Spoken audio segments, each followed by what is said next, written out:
Este material tiene el propósito de introducirnos al estudio de la palabra de Dios en el Evangelio de Mateo. Le invitamos a congregarse con nosotros.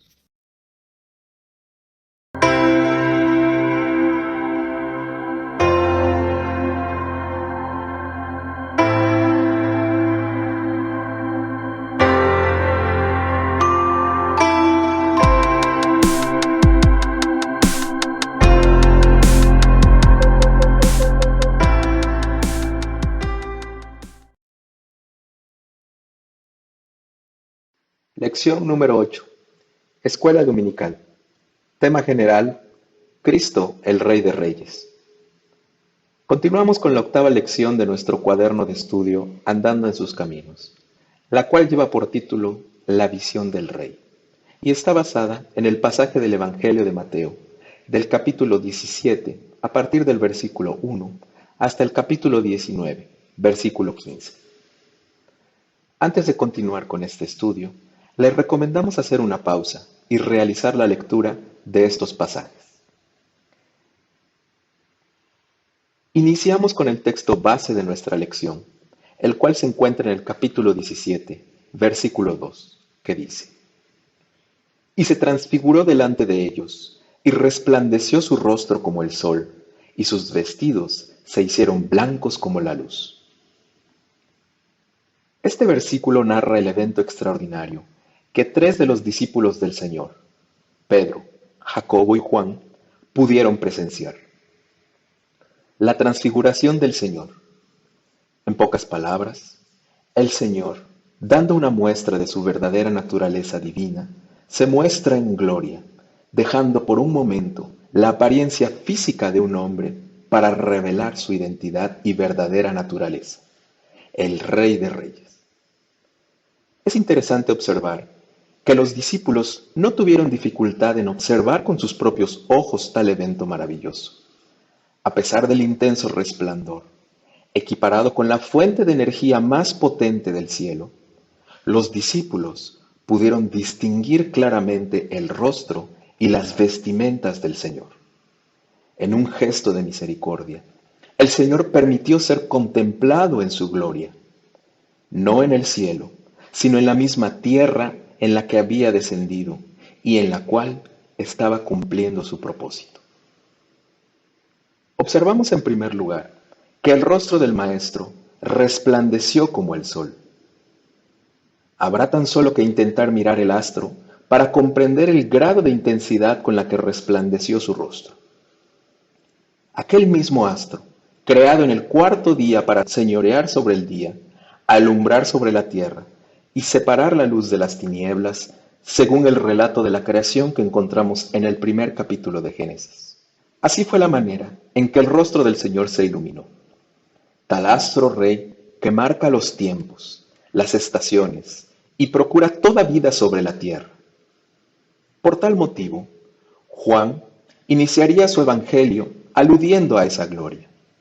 Aquella luz verdadera que alumbra a todo hombre venía a este mundo.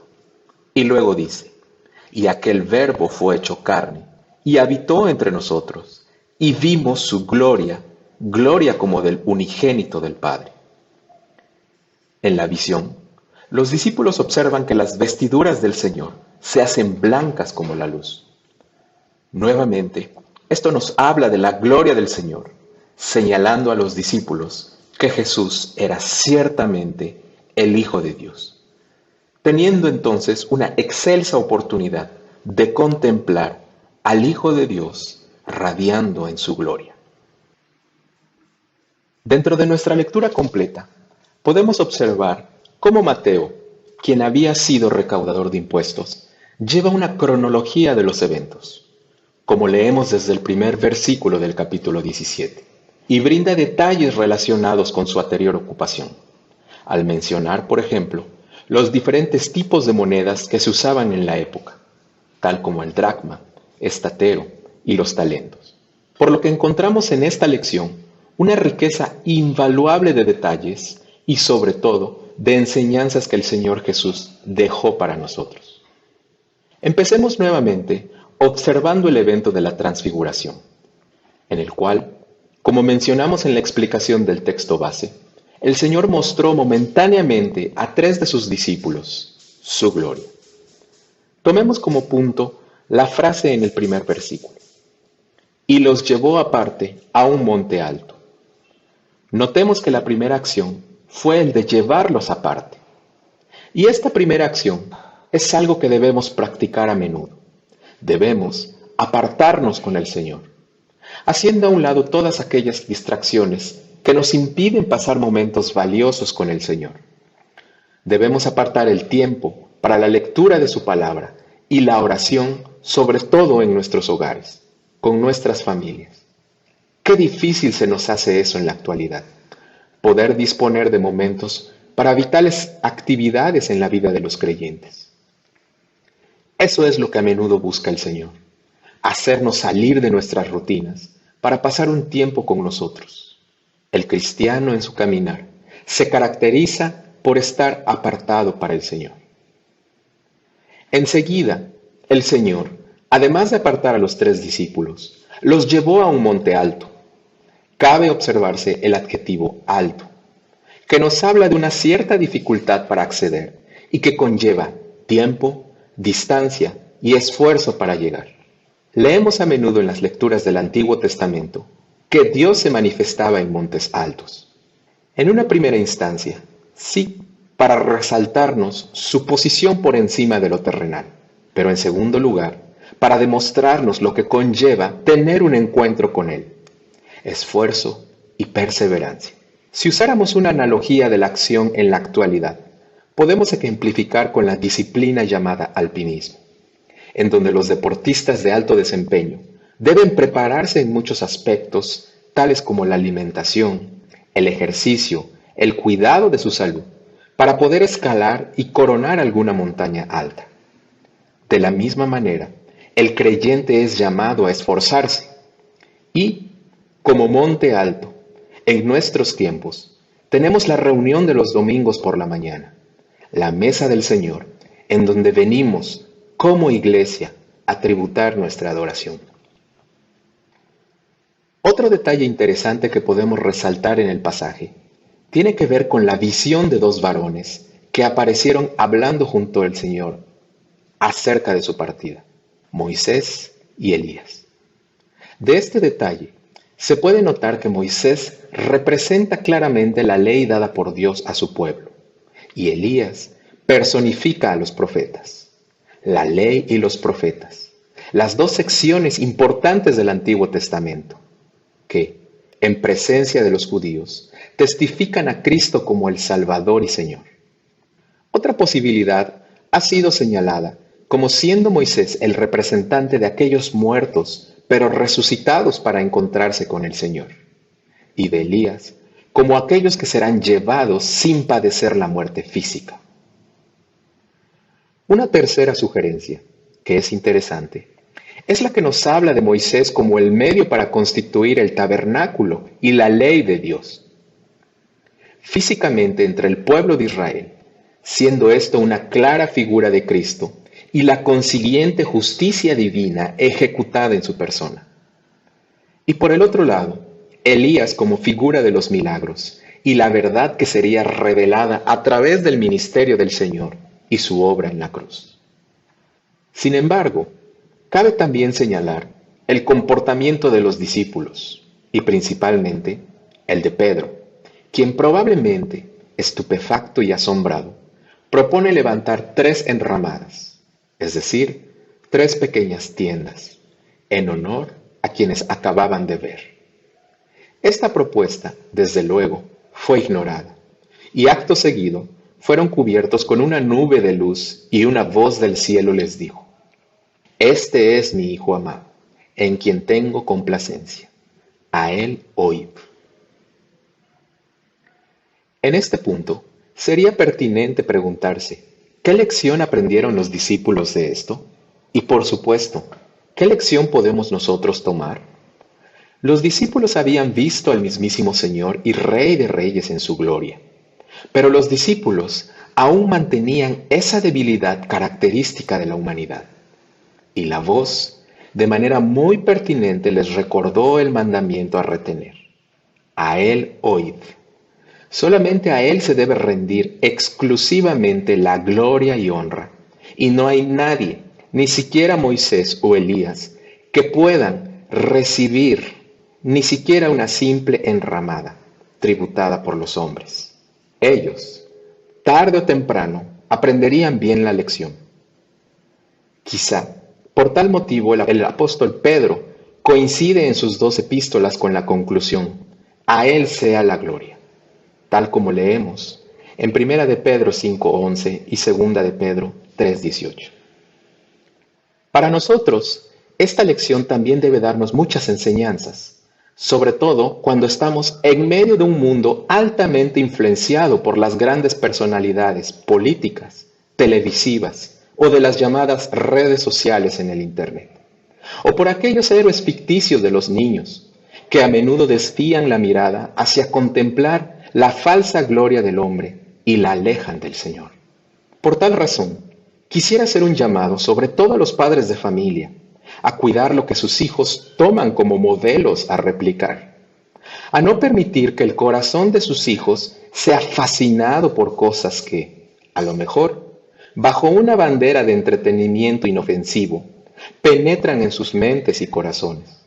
La premisa será no en presentarles modelos a seguir de otras personas, sino en mostrarles con nuestras propias vidas un reflejo de lo que Cristo puede hacer. Y quizá el Señor tendrá misericordia y se acordará de ellos, y la luz y la gloria del Señor también les resplandecerá. Escuchen, padres y abuelos, no hay lección más importante que enseñar lo que hacemos en el día con día con la palabra de Dios en nuestra vida. Templanza, sabiduría para elegir las mejores decisiones, valentía para defender los principios bíblicos y muchas cosas más que no aprenderán mejor en ningún otro lugar sino en el hogar. Esa es la mejor herencia que puede alguien dar. No un trabajo, no un ministerio, sino vidas piadosas y ejemplos de lo que Cristo hace en la vida de los creyentes. En lo demás, queridos hermanos, hay muchas enseñanzas que han quedado aquí como apéndices del Sermón del Monte, en los cuales aprendemos principios de cómo construir esos modelos y ejemplos en Cristo. Voy a detenerme tan solo en un par de ellas, de las cuales podemos reforzar lo que anteriormente hemos aprendido. Nos dice la Escritura, al inicio del capítulo 18, que tiempo después los discípulos cuestionaron al Señor sobre ¿quién es el mayor en el reino de los cielos?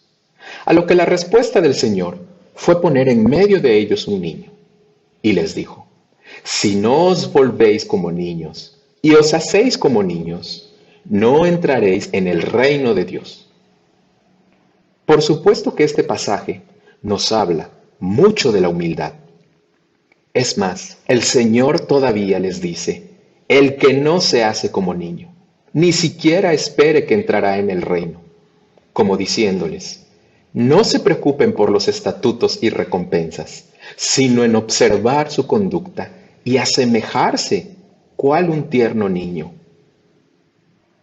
Desde luego que el Señor no está diciendo que nuestras obras nos harán galardonadores de la entrada al reino, ya que la gracia de Dios es el único medio y mérito posible para ello, sino que más bien quería darles una lección de esos principios y modos en que debemos vivir como creyentes, a la inversa de lo que el mundo alaba y cómo concede la preeminencia.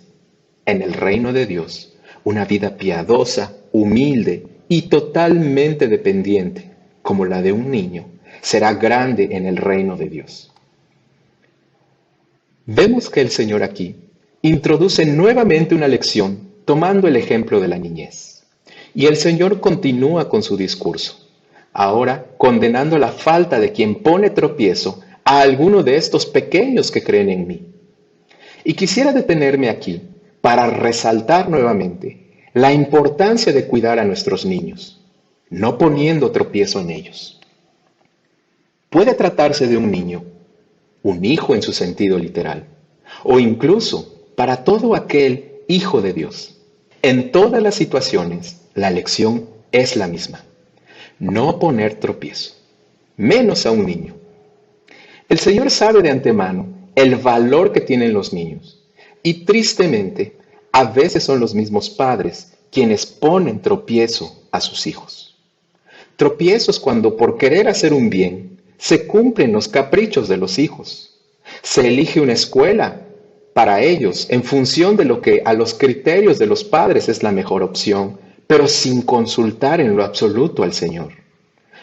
Ponen tropiezo cuando les obsequian desde muy temprano dispositivos electrónicos para distraerlos, a fin de que tengan tiempo para ellos. Ponen tropiezo cuando en lugar de cultivarles algún don, ni siquiera saben cuáles son las cosas para lo que tienen una habilidad. Se ponen tropiezos cuando ellos mismos, por enfriamiento, dejan de asistir y con ello les cierran las puertas a sus hijos. Se pone tropiezo cuando queriendo hacerlos resaltar ante la sociedad, se les obliga a cumplir expectativas que no son su propósito, sino el capricho de los padres. Se les obliga a cumplir otras voluntades. Se tienen tropiezos cuando en la responsabilidad que se tiene de compartir a niños, ya sea en escuela bíblica o en escuela dominical, sin preparación alguna, pensando que los niños no se darán cuenta de que no se tuvo tiempo para hacerlo. Hermanos, hay muchas maneras en que desafortunadamente ponemos tropiezos a nuestros niños y nuestra oración debe ser precisamente para evitar ser piedra de caída, sabiendo la gran advertencia. Ay de aquel hombre por quien viene el tropiezo. Finalmente, me gustaría concluir con una reflexión en torno al versículo 20 del capítulo 18. El Señor dijo: porque donde están 2 o 3 congregados en mi nombre, allí estoy yo en medio de ellos. Nótese cómo el Señor, tanto en este como en otros versículos, siempre se preocupa por las congregaciones. De hecho, en el versículo 17, el Señor está mencionando a la iglesia dentro de esta enseñanza. Es importante entonces mencionar que en la congregación de los santos se deben minimizar las individualidades. ¿Qué quiere decir esto? Que desafortunadamente nos estamos acostumbrando a ver cada vez más individuos congregados y muy pocas familias. Por supuesto, cada uno es responsable delante del Señor. Sin embargo, desde el inicio en Génesis, el plan del Señor fue instaurar familias. Por lo tanto, deberíamos hacer un análisis y preocuparnos por el lugar que les estamos dando a nuestras familias en la iglesia. Tristemente estamos acostumbrados a ver viudas espirituales, jóvenes, huérfanos espirituales, que sí han sido alcanzados por el Señor, pero tienen esa necesidad de padres espirituales. Tenemos, hermanos, que preocuparnos por mantener a las familias cercanas a la iglesia y crear familias espirituales en donde los jóvenes tengan un acompañamiento en consejería. Hermanas y hermanos que tienen necesidad de que se ore por sus familias para tratar, como dijera Judas, de convencer y a otros salvarlos arrebatándolos del fuego.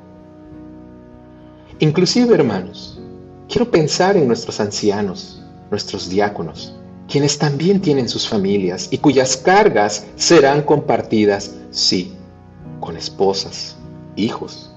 Por supuesto, la responsabilidad será del varón, pero la familia siempre será un apoyo.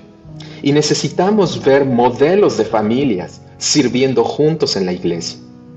Esta es, hermanos, junto con muchas más enseñanzas que hay en nuestra lección, grandes lecciones valiosas que nos permitirán verdaderamente ser transformados y crecer en experiencia, entendimiento, pero sobre todo en amor, que es el vínculo perfecto. Oremos. Dios y Padre nuestro, Gracias te damos por dejarnos tan importantes enseñanzas a través de la vida de tu Hijo Jesucristo. Sin lugar a duda, el conocimiento de tu palabra es profundo y quizá en esta lección solo hemos rozado una pequeña parte de ellas. Sin embargo, nuestra oración es para que todo este conocimiento no sea en vano, sino que podamos discernir y ejecutar tus enseñanzas en nuestra vida, en la vida de nuestras familias y cuando nos congregamos como iglesia. Permite, Padre nuestro, que al igual que los discípulos, miremos tu gloria sin temor y seamos conducidos a actuar reflejando esa luz verdadera que proviene de tu Hijo. Haz, Padre, en nosotros tu voluntad. Es nuestro deseo sincero y nuevamente elevamos a ti nuestra gratitud en el nombre de nuestro Señor Jesucristo. Amén. Le invitamos a asistir a nuestras reuniones. Día domingo de 10 a 11 de la mañana, Mesa del Señor, donde en memoria del Señor Jesús alzamos nuestra voz a Dios en alabanza, gratitud y adoración. Día jueves de 7 a 8 de la noche, estudio bíblico, bajo el tema El Evangelio que creemos, que vivimos y que compartimos, donde se hace énfasis en lo que la Biblia enseña sobre el arrepentimiento,